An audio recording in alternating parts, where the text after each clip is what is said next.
नमस्ते। Welcome to Shrimad Bharat Bhagavad Gita Bharat आत्मज्ञान विज्ञान। श्रीमद् भारत भगवत गीता में आपका स्वागत है। भारत आत्मज्ञान विज्ञान में आपका स्वागत है। टॉक 6 अध्याय 2 श्लोक 15। भगवान उवाच, भगवान कह रहे हैं, यम ही न व्यथयन्ति एते पुरुषम पुरुषर्षभ सम दुख सुखम धीरम स अमृतत्वाय कल्पते। भगवान अर्जुन को यानी भारत को कह रहे हैं, यानी हमें कह रहे हैं, हे पुरुष श्रेष्ठ, दुख सुख को समान समझने वाला जो धीर पुरुष, उसको इंद्रिय के साथ के जो विषय है, उसके जो संयोग है, वह व्याकुल नहीं करते, यानी व्यथित नहीं करते हैं। ऐसा जो पुरुष है वह मोक्ष को प्राप्त करता है। हमने टॉक 5 में देखा था कि सुख और दुख के संयोग वियोगी स्वभाव के हैं। यहाँ भगवान बता रहे हैं कि ऐसे जो संयोग आते हैं उसको जो समान देखता है, समान समझता है, सुख हो या दुख, जो पुरुष उसको देखता है, समान समझता है, वैसा पुरुष मोक्ष को प्राप्त करता है, यानी उसको मोक्ष की प्राप्ति होती है। एक वीडियो में हमने देखा कि किसी ने प्रश्न पूछा था, भारत ने बहुत ही अच्छा प्रश्न पूछा था कि द पर्पस ऑफ लाइफ। तो इसमें जो पर्पस ऑफ लाइफ में जो पहला पर्पस है, the main purpose of life, back to home, वो यहाँ पे जो भगवान ने बताया कि वो मोक्ष को प्राप्त करता है, वो जो मोक्ष की प्राप्ति है, liberation, it is the main purpose of life. तो वो कड़ी हमें यहाँ पे मिलती है, the purpose of life, main purpose of life. हमने देखा कि सुख और दुख वियोगी स्वभाव के हैं, ये विज्ञान है, वो वियोगी है ही, यानी सुख और दुख के जो संयोग है उसको हम अवियोगी नहीं कर सकते, ये विज्ञान है।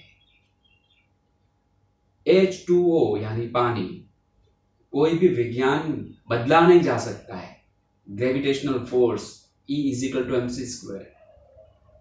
सो कोई भी विज्ञान है वो विज्ञान ही होता है, आप हमें उसको एक्सेप्ट करना होता है। किसी ने मशीनरी बनाई है और मशीनरी बनाने वाला भी उसमें उंगली डालेगा तो कट जाएगी, मशीन नहीं समझता है कि वो ये मालिक है। वैसे जो सुख दुख है उसके संयोग जो आते हैं कोई भी मनुष्य के जीवन में, वो वियोगी है।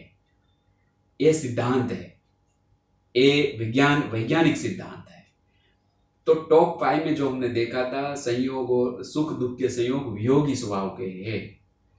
यहाँ भगवान बता रहे हैं कि ऐसे जो सुख दुख के संयोग आते हैं, विषय इंद्रियों के विषय के बारे में जो भी संयोग आते हैं, वो जो धैर्यवान पुरुष है वो समान समझता है, समान समझता है।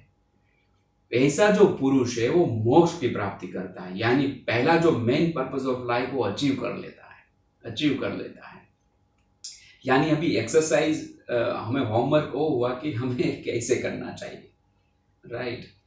सो भगवान यहाँ पे सिर्फ बता रहे हैं अर्जुन को कि ऐसा पुरुष मोक्ष की प्राप्ति करता है, उसको ये संयोग व्याकुल नहीं कर सकते, यानी व्यथित नहीं कर सकते। देखिए, व्यक्ति की जगह पे, यानी हम हमारी जगह पे और संयोग आया, तो यहाँ ऐसा नहीं बताया है कि वो व्याकुल नहीं होता है, लेकिन संयोग उसको व्याकुल नहीं कर सकता है, व्यथित नहीं कर सकता है, डिस्टर्ब नहीं कर सकता है, क्योंकि संयोग बदलने वाला नहीं है। तो बहुत सूक्ष्म तरीके से यदि हम समझेंगे तो व्यक्ति की जगह पे है, संयोग की जगह पे है, वो आने वाला आ गया, सो वो व्यक्ति उसको चेंज नहीं कर सकता है।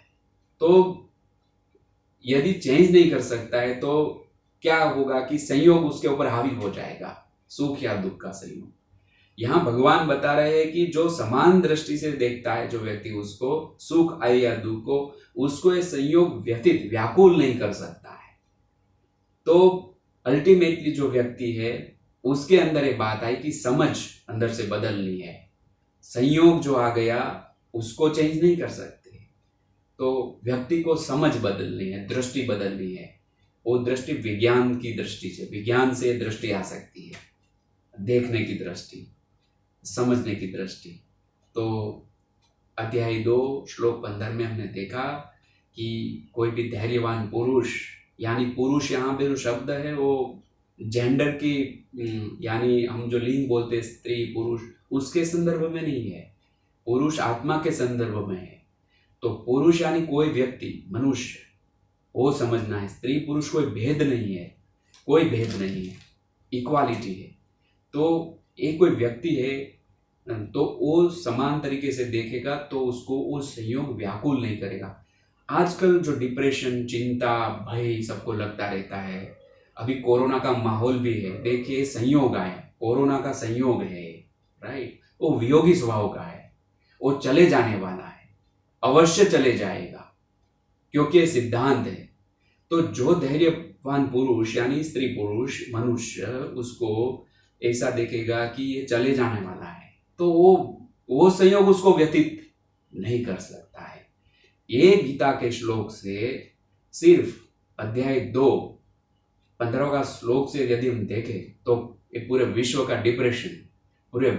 डिप्रेशन, चिंता, भय खत्म कर सकता है विज्ञान। ये एक ही श्लोक, इट इज अ साइंस। भगवान वही बता रहे जो है उसको ही विज्ञान बोलते हैं। तो कितना स्पष्ट है कि कोरोना 19 का जो माहौल है वो एक संयोग है, मानो दुख का संयोग है, व्यक्ति को दुख देने के लिए आया है। तो we can not change the संयोग। अभी तो भुगत रहे ना सब, संयोग चला नहीं गया है, लेकिन वो चले जाना वाला है, वो वियोगी ही है, वियोगी है। तो ये दृष्टि हमें यहाँ से मिलती है। तो पूरा डिप्रेशन, पूरा चिंता, जो साइकोसोमेटिक डिजीज जो डेवलप हो रहे हैं, मनोदैहिक रोग जो डेवलप हो रहे हैं, वो यहाँ से खत्म हो सकते हैं सिर्फ दृष्टि बदलने से। क्योंकि यदि संयोग हावी हो गया तो साइकोसोमेटिक डिजीज होने लगेंगे, मनोदैहिक रोग जो नहीं थे वो रोग दूसरे उत्पन्न होने लगेंगे। तो देखिए, this is spiritual wellbeing, physical, mental, social तो हम समझ रहे थे, लेकिन स्पिरिचुअल वेलबींग बहुत ही जरूरी है। स्पिरिचुअल साइंस तो इट इज अप्लाइड साइंस, यह व्यवहारु विज्ञान है। हम स्पिरिचुअल वेलबींग से पूरा स्ट्रेस खत्म कर सकते हैं। कोरोना, कोविड-19, यदि पूरे विश्व को ये श्लोक समझ में आ गया तो दृष्टि बदल सकते हैं सिर्फ जानने से। ये भी बहुत बड़ा आश्चर्य लग रहा है ना कि ये विज्ञान हम सिर्फ जान रहे हैं, हम किसी को चेंज नहीं कर रहे हैं, सिर्फ जानने से अंदर की अवस्था चेंज हो जाती है। बहुत आश्चर्य है, तो वैज्ञानिक आश्चर्य है। धैर्यवान पुरुष को संयोग व्यतीत नहीं कर सकता है। ऐसे माहौल में हम ये वीडियो ज़्यादा से ज़्यादा हमारे भारतवासियों को शेयर करें। हमारे भारतवासियों जो प्रदेश में है वो भी ये वीडियो देख सकते हैं। वहाँ के जो लोग हैं, लोकल लैंग्वेज में इंग्लिश, फ्रेंच, जर्मन, जो भी हो लैंग्वेज, उसको कन्वर्ट करके ये श्लोक के आधार पे भगवान ने जो बताया है, भारत आत्मज्ञान विज्ञान में हमने देखा था कि हम विज्ञान स्वरूप है, भगवान विज्ञान स्वरूप है। ये दृष्टि से हम देखेंगे सबको ये लागू होता है, पूरी मानव जाति के लिए है। It is for humanity. तो इसमें कोई बंधन नहीं है, ये विज्ञान है। हम ये विज्ञान को पूरे विश्व में फैलाए, पूरे भारत में फैलाए। वर्तमान परिस्थिति में बहुत ही शांति हो सकती है, डिप्रेशन चला जा सकता है, डर, भय जो पैदा हुए वो चला जा सकता है।